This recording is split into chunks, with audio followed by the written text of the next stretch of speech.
A CBF realiza aqui em São Paulo, nesta semana, um evento, Expo Futebol, um ciclo de debates com alguns convidados bem interessantes e certamente um bom conteúdo pode ser extraído de algumas participações. Mas naquilo que em tese deveria ser o carro-chefe, o ponto mais importante, que são as palestras nas quais se discute o futebol propriamente dito, né, as estratégias do jogo, as táticas, a evolução do futebol em várias partes do mundo, a regressão do futebol em outras partes, e aí certamente o Brasil, futebol praticado aqui no Brasil, entraria nessa pauta. Bem, aí nessa parte, infelizmente, nesse território, a palavra acaba sendo entregue a alguns personagens que são apenas os representantes dessa decadência do futebol praticado aqui no país, embora existam ótimos, grandes jogadores até atuando no futebol internacional. Não é por acaso que o Brasil, nas 4 últimas Copas do Mundo, foi eliminado por seleções europeias. 4 diferentes seleções, uma delas humilhou a seleção brasileira aqui em território nacional, a Alemanha, em 2014, no inesquecível 7-1. E que não deve ser esquecido mesmo, né? Um desastre como aquele tem que ser lembrado para que não mais aconteça. Não é por acaso que os times brasileiros não conseguem ganhar a Libertadores, apenas um a conquistou nos 5 últimos anos, apesar dos investimentos dos clubes aqui do país serem muito superiores aos das equipes dos países vizinhos, exceção aí, eventualmente, em alguns momentos, dos 2 maiores da Argentina, o River e o Boca Juniors. O River ganhou 2 vezes nesse período, diga-se de passagem, e o único time brasileiro que conquistou a Copa Libertadores no período, o Grêmio, é justamente aquele que há alguns anos joga um futebol mais técnico, com uma proposta que foge da vala comum que tomou conta do futebol brasileiro, ou seja, um time que joga com posse de bola, que não rejeita a bola.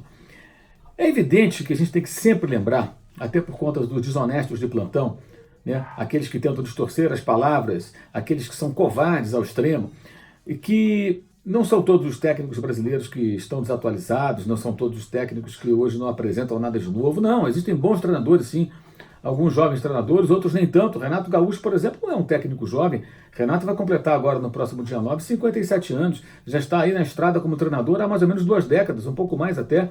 Ou seja, não é um novato começando seu trabalho, pelo contrário. O Renato vive seu melhor momento porque teve a capacidade, ao seu jeito, à sua maneira, de se reinventar quando teve nova oportunidade no Grêmio. E faz, de fato, um trabalho bem legal. Não é porque ele foi eliminado com sua equipe lá da Copa do Brasil pelo Atlético Paranaense que tudo que ele fez de positivo vai ser esquecido. Muito pelo contrário. Renato vive um bom momento e hoje é uma referência interessante dentro das opções que a gente tem aí no mercado.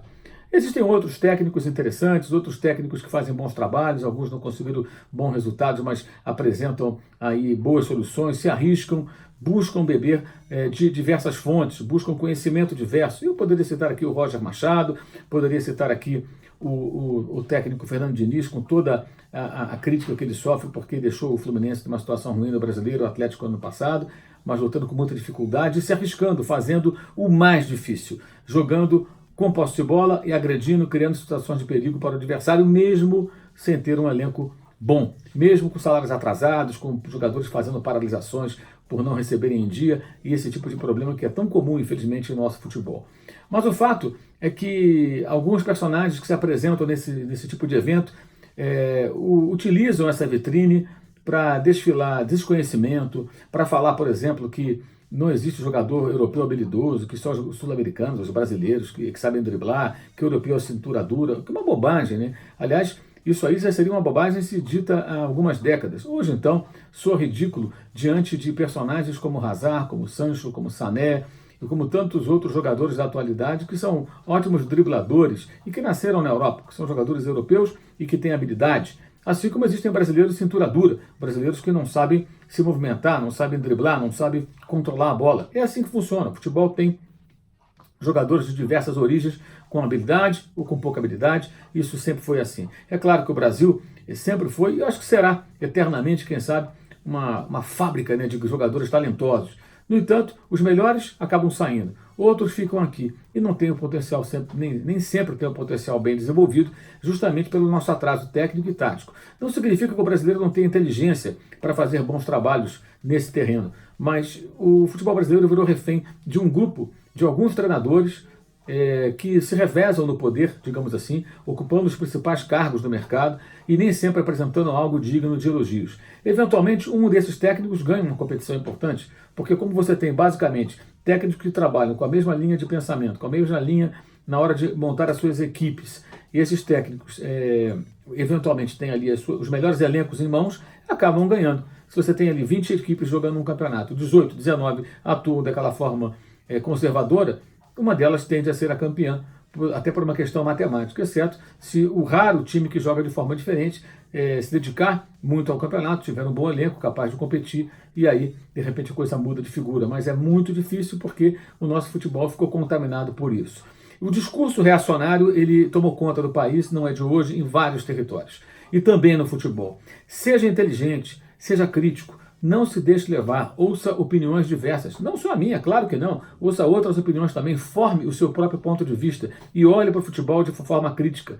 Por que que o nosso jogo tem que ser tão fraco? Por que que tantas equipes têm que jogar sem a bola, literalmente rejeitando a bola, num país onde as pessoas batem no peito para dizer que somos os melhores, os mais habilidosos e os mais técnicos? E, na verdade, isso nem é mais verdade. Em alguns casos, os brasileiros são os mais hábeis, em outros, nem tanto. Mas mais importante do que ter os jogadores mais hábeis é ter organização de jogo, é ter estrutura, é ter diversidade na forma de jogar. E o Brasil parou no tempo com relação a isso, salvo algumas exceções. Alguns que ainda remam contra a maré e tentam fazer alguma coisa de diferente. E nesse contexto todo, é claro que existe também parte da imprensa que é conivente com isso. Por amizade com alguns profissionais do futebol, ou por falta de coragem para apontar para os problemas que afetam o nosso esporte, ou até por desconhecimento, por não conseguir observar os problemas que estão na cara para qualquer um perceber.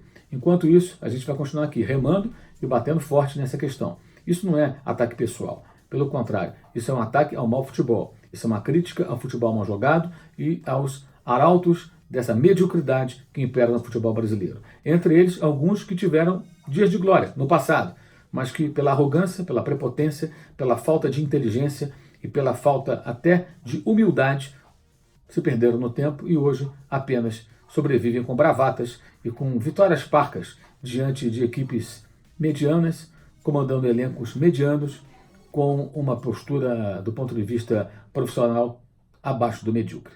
Saudações!